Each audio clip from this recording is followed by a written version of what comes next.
Bullying is a problem that affects millions of students throughout the U.S. According to StompOutBullying.com, 1 out of every 4 kids have been bullied and 43% have been cyberbullied.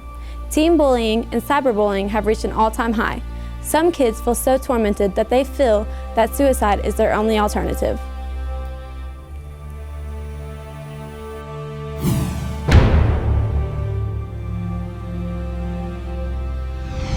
Cindy Ryan, an elementary teacher at Riverside Elementary School in Jeffersonville, Indiana, is one of only 4 people in Indiana to serve as field representative for the American Foundation for Suicide Prevention. After losing her nephew to suicide in 2010, Ryan has been speaking out about bullying and suicide prevention and the effects it can have on a family and community. We sat down with Ryan to get her perspective on the issue of bullying and teen suicide. I think bullying has made an impact on teen suicide in different ways. AFSP believes that bullying isn't the only reason someone would commit suicide. Sometimes the students or children already have an underlining issue going on, and so it's something when they're more vulnerable to do self-harm or commit suicide because they don't understand how to reach out for help. There are a lot of warning signs, I think, when someone's being bullied.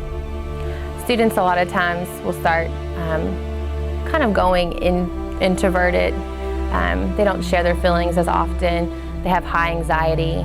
You'll see kids start missing school a lot. Their academics have a downfall.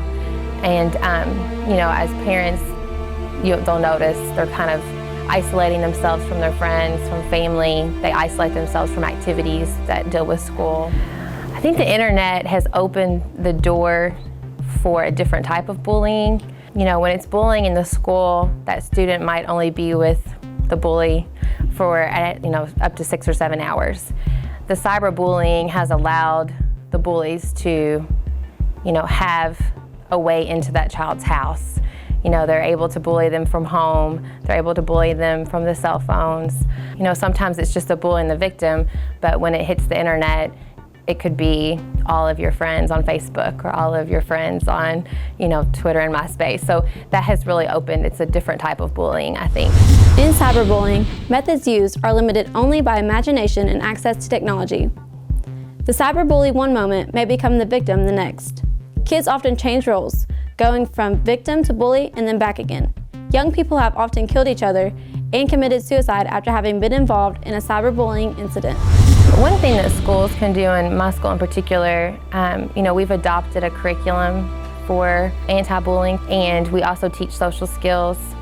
The students are aware of that there's a no tolerance, for bullying, and we've taught other students to know how to come to an adult and reach out if they see bullying going on, and the teachers have been trained on how to react to bullying. If I could have someone take something from my experience, I think that I would tell them to listen and listen to their friends and act. Not to be afraid if you hear your friend talk about being bullied or being depressed or having suicidal thoughts, to step up and go tell an adult. I think that it's so important for the kids to reach out to others. If you can't fight anymore alone, speak out and to try to get some help and keep fighting until someone can listen to you. I think that, we all knew that my nephew had a lot of hard times, and he did come and ask for help, and we did do a lot for several years. And I think that not to give up, that it will get better, your days will get better, and people want you to be in their life.